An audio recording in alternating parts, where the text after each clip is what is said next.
Hey guys, what is up? And welcome to trade recap number 6, I believe. Yeah, number 6. So this trade recap is going to be over Roku, which I played today. This was about roughly, I think, like a 35-minute trade. My alert was like, I think my alert was like 10 minutes late because I was in the middle of a test when I got the notification on my Apple Watch that I entered this because I said the order automatically set, which I usually will do if I'm not able to watch something and I'm pretty confident that it will work out. I'll just set an order through TD Ameritrade. There's a way you can put it to where like once it breaks the price, it'll automatically enter. So that's what I do with a market order. So that's how I got into this. So my alert was like 10 minutes late. I think it was only like up 5% though when I did alert it. So it's still kind of a play. Personally, I don't enter once it passes my entry. I'm just super picky. So I wouldn't have entered if it was already up 5%, but depending on y'all's risk tolerance, y'all could have entered this still, since it was only up 5% when I did alert it from my entry. But I'm going to show you guys my thought process through the trade, why I took this trade, why it was successful, and why it hit its target in one day. I mean, it wasn't that big of a target because it was pretty close. So this was a monthly chart play. This purple line is just a reference point for later. I don't usually have a line there, but this blue line here was my entry. This is a monthly break below this red candle here for the previous month. And this is the closest downside target, which you can see it already hit today. So let me go down to, let's just go down to the 5-minute, because once I entered, this is what I was watching, because I couldn't stay in it long, which is why I kind of missed out on, it could have been 100% trade because it did hit that target, but I couldn't really watch anymore, so I decided to get out of it. 50% still good though. Not gonna, I don't, the thing is, I know a lot of people are like, oh man, I like sold too early, it could have got 100% or whatever. I don't do that. I'm okay if anything. Profit is profit. There's no point dwelling on the past. You'll never be able to sell and like buy at like the exact highs and lows of a stock you're trying to trade. It's impossible no matter what strategy you're using. So don't even try to worry about that too much. Profit is profit. Take what you can get. So I lost myself here. Where did I enter? Oh, it was down here, right? Yeah. Okay. So I entered down here. And here's my thought process, because I needed to, I wanted to exit this trade. I think I had like 5 more minutes before I could have, I could have waited another 5 minutes and then it actually would have been 100%, but I just decided to exit. Oh well. So I entered this trade here, of course, because that's when it broke. And I just watched the 5-minute on here because I was trying to like just see whenever like whenever a bullish signal, like a strong bullish signal popped up, that's when I decided to go ahead and just sell.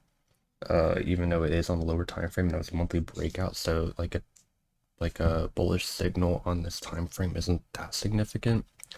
But just because I needed to get out because I had to do stuff today, this is what I was watching. I was watching the 5-minute. So it was red. I mean, this went green here. That didn't worry me too much because we were still red on like the 15.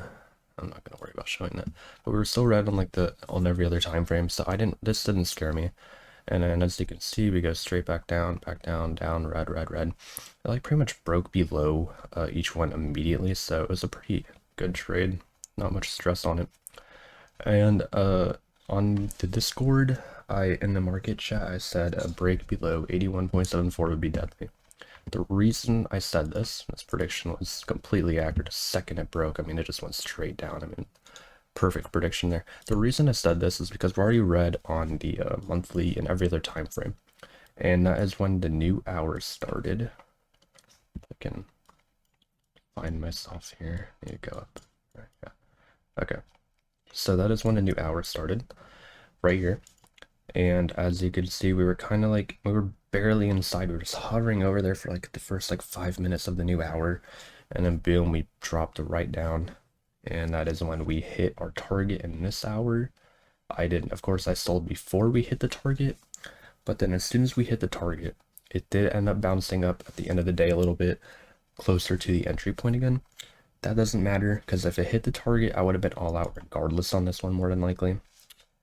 And if not, or what I probably would have ended up doing if I wasn't busy, is I would have like probably sold like 75%, left like a couple runner contracts, and then so I would, this inside candle wouldn't scare me. I would still be holding here, and then once we broke above this inside candle on the hourly, that is when I would definitely just secure profit and get rid of the runners here, because that is a bit of a stronger buy signal. Still could have gone down, but that's probably what I would have done, just to secure maximum profit there. So that 81.74 level, once we broke that, boom, straight to the target. I watched the 5-minute the whole time during this trade, once I finished my test, of course. Where are we? Down here. Okay. So yeah, so this is where I ended up selling. I watched it all the way down here. And then this green candle, this is the one no, this is not the target. I sold up here more. Oh, you know what? It's this 3 candle I sold on. I think, yeah, it was this 3 candle I sold on because, yeah, I remember now. So I sold at this 3 candle because it just broke above here. So I was like, okay, that's a bullish signal. I only had like 5 more minutes to watch it before I needed to go and do a bunch of stuff for today. So I was like, okay, I'm just gonna exit here, and then as soon as I sold, went straight down again to a bearish 3, which is why it's red, and then boom, broke down, and that's when it hit the target. Literally 5 minutes later, hit the target. I went from a 50% gain to 100% if I waited 5 more minutes, and I could have waited 5 more minutes. So it does kind of suck, but I don't really care. 50% is still good. Still a great trade. Worked out perfectly. Every prediction I made on this stock worked out. If you have any questions on like my thought process or anything, let me know. This was pretty textbook in my opinion for my strategy, which is why I did a review over it, because I think this is a great example for like going over my thought process on a trade, since this worked out like perfectly. Everything I said came true about it. So yeah, hope you guys enjoyed. Thank you for watching. Have a good day.